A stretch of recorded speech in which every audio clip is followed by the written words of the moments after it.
Hi, my name is Jonathan Hicks. I'm back at the Dice Cup, and this evening I'm joined by Steve. And we just finished playing Lyngk, which is from the GIF series of games, which is why it has the very strange spelling. And rather unusually for the GIF series, it's got colours. So in the game, you are trying to get a stack of 5 different colours. You can see I've managed to win a stack here of 5 different colours, so that would be worth 1 point. And whoever has the most points at the end is the winner.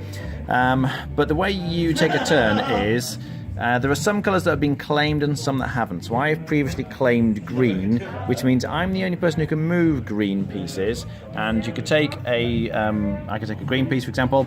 I'll move it on top of another one like this, or I could even jump onto a higher one. But what you can't do is jump it on top of a piece that already has the same colour as the piece you're moving into it. Now, if you want to move one of the pieces that haven't been claimed yet, red or black, then there's a couple of limits. So black could go on top of another piece at the same height, but you couldn't then use black to go onto a higher stack.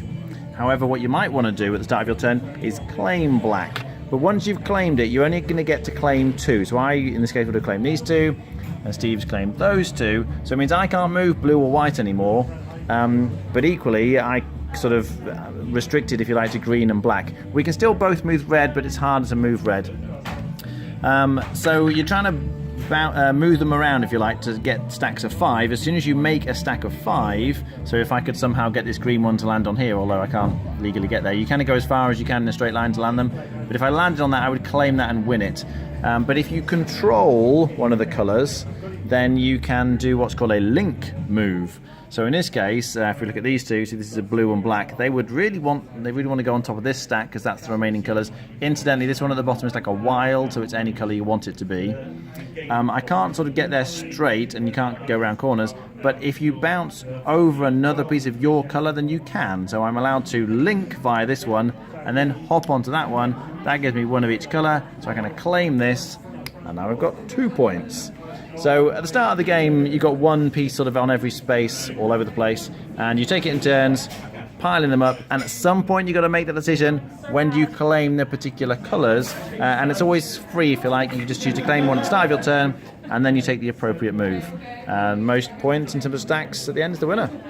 What do you think? I've played it once, so like I have no idea of the tactics behind the game, but it's from a very successful series of games called the GIF series. I think it's the 7th one, the discontinued one, but it's now the 7th one in the series, and it's the first it's released in like 15 years, and it's a really good series of 2-player abstract games. We've had a few videos of these before, so I think in the long run I'm really going to like it.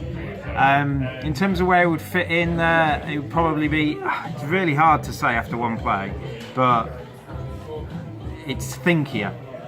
I think there are a lot more. So like in this particular situation, we just set the board up randomly from the last one, and Jonathan says, yeah, can you make sure there's a Lyngk move there so I can demonstrate? I'm like, sure.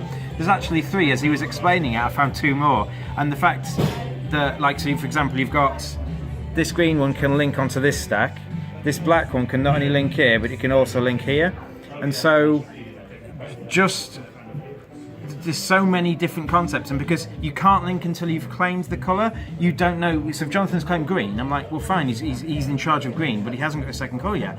What on earth could he possibly do if he claims red, or he claims black, or he claims blue? Could he do me in here? So it feels like it's really important not to claim early or very early. Or we went many turns before either of us claimed one. I claimed the first one and I ended up losing because I claimed one, put Jonathan under some pressure, I did something wrong, and then he claimed one and took a whole stack of 5 off me.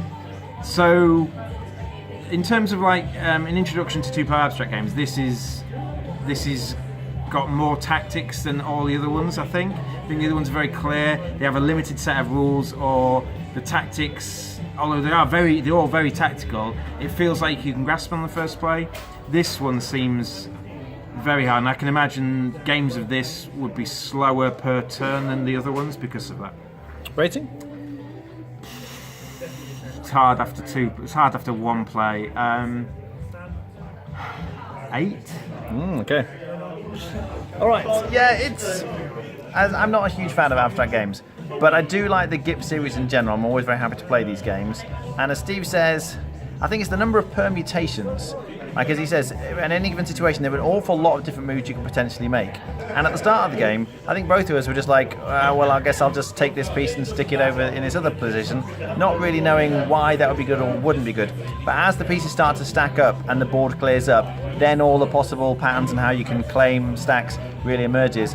And as Steve says, you want to wait really to claim them, because if somebody claims blue early, let's say, then the other player can just quickly try and capture to go on top of as many blue pieces as he can, and then he doesn't really have the power to do much with blue anymore. So you want to wait, and if you find towards the end there's a lot of green pieces, then you really want to claim the green one, because then they're going to be really powerful. So there's a lot to think about. It's a very solid game. It's not the sort of thing I want to play a lot, but it's certainly up there, I think, with the other GIP series of games. I'd be on a 7 out of 10. Alright, thanks for watching. That was Lyngk.